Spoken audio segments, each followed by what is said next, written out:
आप सभी अक्सर समाचार पत्रों में और समाचारों में एक चीज जरूर देखते और सुनते होंगे, वह है 1.5 डिग्री सेल्सियस तापमान। लेकिन अगर आप इसके बारे में नहीं जानते हैं तो इसे समझने में शायद थोड़ी कठिनाई भी महसूस करते होंगे। तो आज की बातें पर्यावरण की सेशन में हम इसी 1.5 डिग्री सेल्सियस तापमान के बारे में चर्चा करने जा रहे हैं, जिससे कि आप पर्यावरण से संबंधित समाचारों की भाषा को आसानी से समझ सकें। आज की चर्चा से संबंधित सभी बिंदु आपके सामने हैं, जिनमें पहला है कि कब तक चर्चा में रही 2 डिग्री सेल्सियस औसत तापमान में बढ़ोतरी की बातें। दूसरा है अब क्यों करते हैं हम 1.5 डिग्री सेल्सियस औसत तापमान में बढ़ोतरी पर चर्चा। तीसरा बिंदु है अब तक कितना बढ़ चुका है औसत तापमान। अगला बिंदु है क्या होगा जब ग्लोबल औसत तापमान में 1.5 डिग्री सेल्सियस से ज़्यादा की बढ़ोतरी होगी। और अंतिम बिंदु पर चर्चा करेंगे, जिसमें जानेंगे कि भारत और विश्व ने जलवायु परिवर्तन को रोकने के लिए क्या प्रयास किए या क्या प्रयास कर रहे हैं। तो चलिए शुरू करते हैं बातें पर्यावरण की। पहला बिंदु है कि कब तक चर्चा में रही 2 डिग्री सेल्सियस औसत तापमान में बढ़ोतरी की बातें। 2010 से पहले दशकों से ही वार्मिंग का स्तर 2 डिग्री स्वीकार था। कुल मिलाकर कहें तो 2010 से पहले ये दुनिया प्री इंडस्ट्रियल लेवल यानी कि 1850 से पहले की तुलना में सन 2100 ईस्वी तक औसत तापमान में अधिकतम 2 डिग्री सेल्सियस बढ़ोतरी को रोकने की बात करती थी। उस समय 1.5 डिग्री के विचार को अवास्तविक और अप्राप्य माना गया। हालांकि 2 डिग्री लक्ष्य छोटे द्वीप देशों के लिए अस्वीकार्य था, क्योंकि इसका तात्पर्य था कि उनके अस्तित्व से समझौता किया गया था। अगला बिंदु है अब क्यों करते हैं हम 1.5 डिग्री सेल्सियस औसत तापमान में बढ़ोतरी की चर्चा। यहाँ हम जो बात शुरू करने वाले हैं वह 2010 से शुरू करने वाले हैं, क्योंकि 2010 में ही मैक्सिको के कानकुन शहर में UNFCCC यानी कि United nation framework convention on climate change का COP16 हुआ, जिसमें 194 देश शामिल हुए और यहाँ ये समझ चुके थे कि अगर 2 डिग्री सेल्सियस तापमान तक पहुंचे तो बहुत देर हो चुकी होगी। और फिर सभी देशों ने यह माना कि जलवायु के संतुलन को बनाए रखने के लिए तापमान के पारे को 2 डिग्री सेल्सियस से ऊपर चढ़ने से हर हाल में रोकना जरूरी है।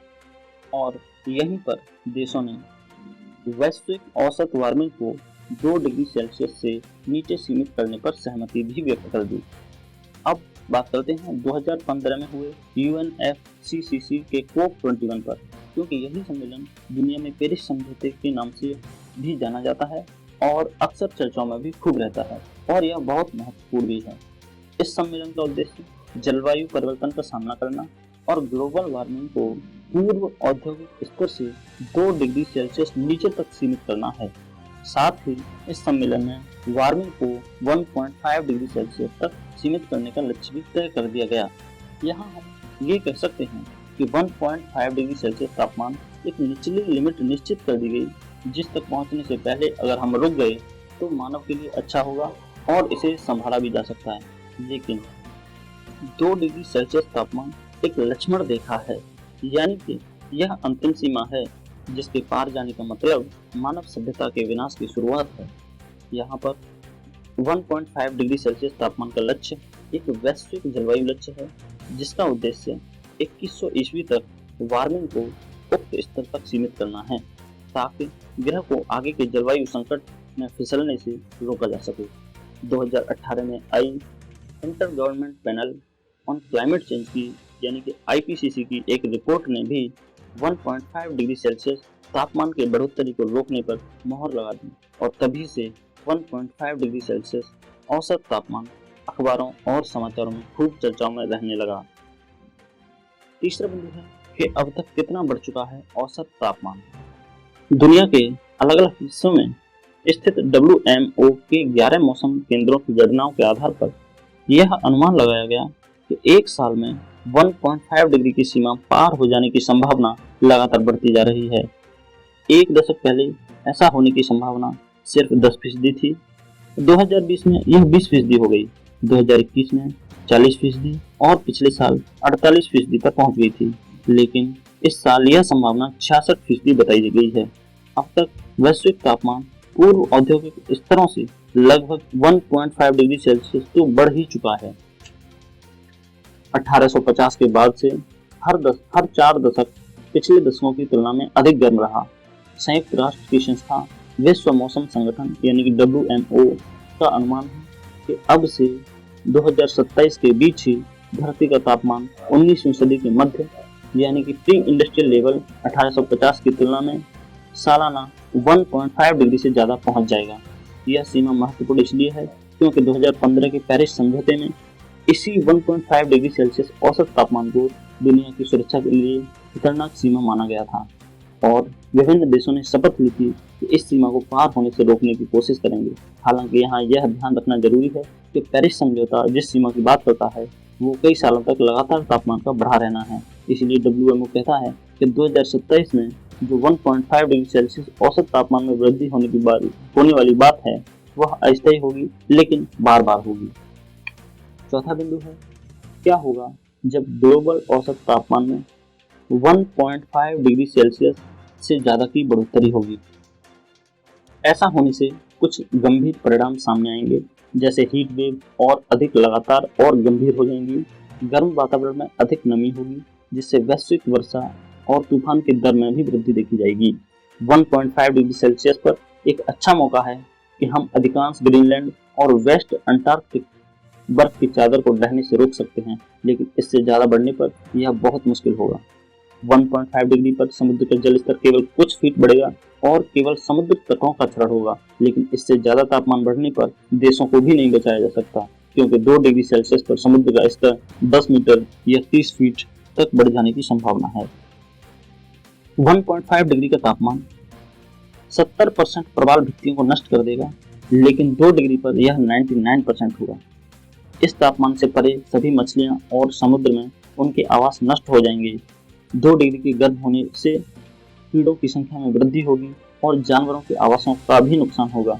दुनिया के कई हिस्सों में मलेरिया फैलाने वाले मच्छरों की संख्या भी लगभग 10 गुना तक बढ़ जाएगी। वन्य जीवन और जंगलों के लिए आग भी एक जोखिम होगा। आप ये भी अच्छी तरह जानते हैं कि गर्मी बढ़ने से भोजन के खराब होने की संभावना भी बढ़ जाती है। यदि एक ही समय में दुनिया के कुछ ब्रेड बास्केट तापमान बढ़ जाने के कारण विफल हो जाते हैं या उनमें फसलें विफल हो जाती हैं, तो आप दुनिया के व्यापक क्षेत्रों में अत्यधिक खाद्य कीमतों में बढ़ोतरी और भूख और अकाल देख सकते हैं। अगर निष्कर्ष की तरफ चलें तो 2 डिग्री से आगे का तापमान मानव सभ्यता के लिए खतरा पैदा कर सकता है। अंतिम बिंदु में हम चर्चा करेंगे कि भारत और विश्व द्वारा जलवायु परिवर्तन को रोकने के लिए क्या प्रयास किए जा रहे हैं। सबसे पहले विश्व के प्रयासों की चर्चा करेंगे। इनमें सबसे पहला है जलवायु परिवर्तन पर अंतर सरकारी पैनल यानी कि IPCC। इसका उद्देश्य जलवायु परिवर्तन, इसके प्रभाव और भविष्य के संभावित जोखिमों के साथ साथ अनुकूलन तथा जलवायु परिवर्तन को कम करने हेतु नीति निर्माताओं को रणनीति बनाने के लिए नियमित वैज्ञानिक आकलन प्रदान करना है। अगला है संयुक्त राष्ट्र जलवायु परिवर्तन फ्रेमवर्क सम्मेलन यानी कि UNFCCC। यह एक अंतर्राष्ट्रीय समझौता है जिसका उद्देश्य वायुमंडल में ग्रीन हाउस गैसों के उत्सर्जन को नियंत्रित करना है। इसकी बैठकें 1995 से लगातार हो रही हैं। अगला है पेरिस समझौता। पेरिस समझौता जलवायु परिवर्तन से निपटने के लिए एक अंतर्राष्ट्रीय समझौता ही है। इसे UNFCCC के COP21 के रूप में भी जाना जाता है। ग्रीन हाउस गैस उत्सर्जन को कम करने के लक्ष्य के साथ पेरिस समझौते को ग्लोबल वार्मिंग को रोकने के लिए एक ऐतिहासिक समझौते के रूप में मान्यता प्राप्त है। इससे आगे है COP25।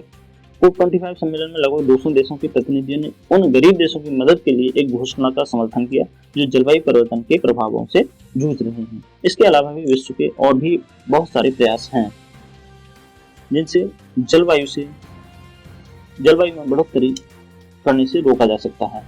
अब बात करते हैं भारत के प्रयासों की कि भारत ने जलवायु परिवर्तन रोकने के लिए क्या प्रयास किए। जलवायु परिवर्तन पर राष्ट्रीय कार्य योजना का शुभारंभ वर्ष 2008 में शुरू किया गया था। इसका उद्देश्य जनता के प्रतिनिधियों, सरकार की विभिन्न एजेंसियों, वैज्ञानिकों, उद्योग और समुदायों को जलवायु परिवर्तन से उत्पन्न खतरे और इससे मुकाबला करने के उपायों के बारे में जागरूक करना है। इस कार्य योजना में 8 मिशन शामिल हैं। वो 8 मिशन कुछ इस प्रकार हैं: राष्ट्रीय सौर मिशन, विकसित ऊर्जा दक्षता के लिए राष्ट्रीय मिशन, सुस्थिर निवास व राष्ट्रीय मिशन, राष्ट्रीय जल मिशन, सुस्थिर हिमालयी पारिस्थितिकी तंत्र हेतु राष्ट्रीय मिशन, हरित भारत हेतु राष्ट्रीय मिशन, स्वस्थ कृषि हेतु भारत राष्ट्रीय मिशन, जलवायु परिवर्तन हेतु रणनीतिक ज्ञान पर राष्ट्रीय मिशन।